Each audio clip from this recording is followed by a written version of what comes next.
Lietuvoje pastaruoju metu pradėjo vykti daug dramų tarp youtuberių, ta prasme visų pirma kažkokie du bomžai užsipuolė Murabegėdį dėl Minecraft serverio, čia gan durnas dalykas. Vėliau ponas Akiniuotis galutinai susigadino reputaciją žaidinėdamas Edvi, o dabar ir Gustas prisidirbo.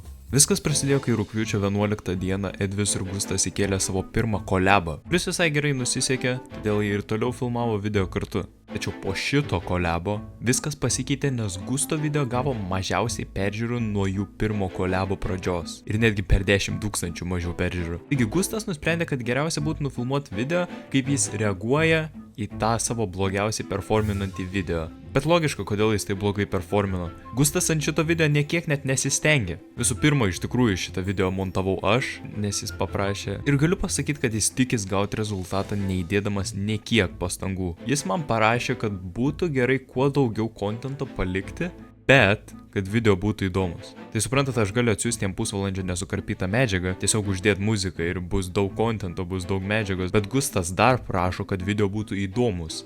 Nu, čia biologiškai nelogiška, kai tu iškerpi daug kontento, lieka tik geriausios vietos ir video tampa daug trumpesnis, bet įdomesnis. Kaip šitie du dalykai vienu metu gali egzistuoti. Gustas grinai tikis iš manęs dviejų dalykų ir plius jis man net nesumoka algos.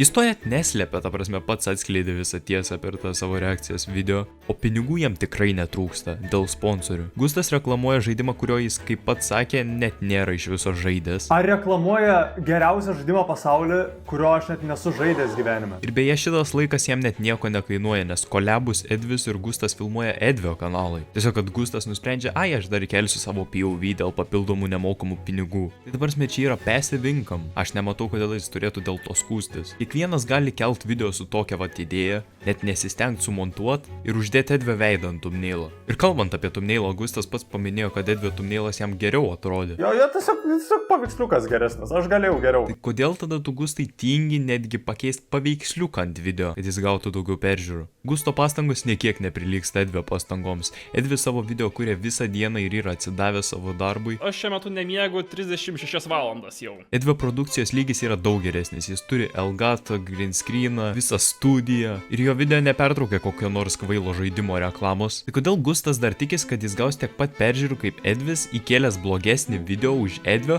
kuris jau yra Edvio kanale? Nu, taip pat kalbant apie kokybę, Edvis turėjo abiejų youtuberių vaizdus, o per Gusto video yra tik jo paties vaizdas. Na, tiesa ta, kad Edvis nenorėjo tiesiog duoti savo medžiagos Gustai, nes galvoja, kad taip jis padarys geresnį video už Edvio. Nu, dėl ko aš šiaip abejoju, nes yra daug priežasčių, kodėl Gusto video buvo blogesnis. Ne tik dėl to, kad buvo tik vienas POV. Užtenka vien pažiūrėti subscriberius, ta prasme Gustas turi dvigubai mažiau prenumeratorių ir dar drįsta aiškinti Edviui. Jis netgi bando jį cancelint, prašydamas visų parašyti hashtagą canceledvi. Ką tu čia knisi, Gustai? Tavo fanai yra trimečiai vaikai, jie net nežino, kas yra žodis hashtagas ar žodis cancel. Pirma pasiek Edvio lygį, tik tada kelk video. Sakyčiau, Gustas nevertina to fakto, kad Edvis iš viso jam pasiūlė kolebint. Bėgant keistas sutapimas, kad Edvis pradėjo kolebint su juo tik tada, kai Gustui sukako 18 metų. Nu, gal čia nenorėjo kokią straipsnį gauti dėl vaikų išnaudojimo ar panašiai. Tačiau vis tiek Gustas neturi teisės skųstis, kad iš jo, pavyzdžiui, tyčiojas per video. Nu, čia visų pirma, čia tiesiog žaidimas,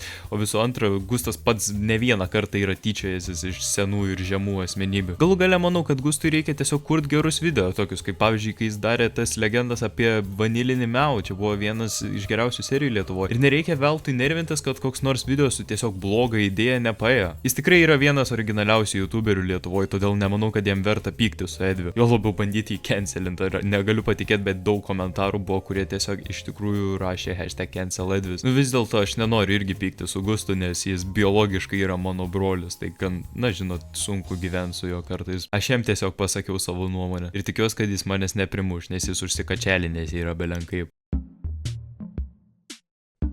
Žmonės nesupras šitą, atsakau.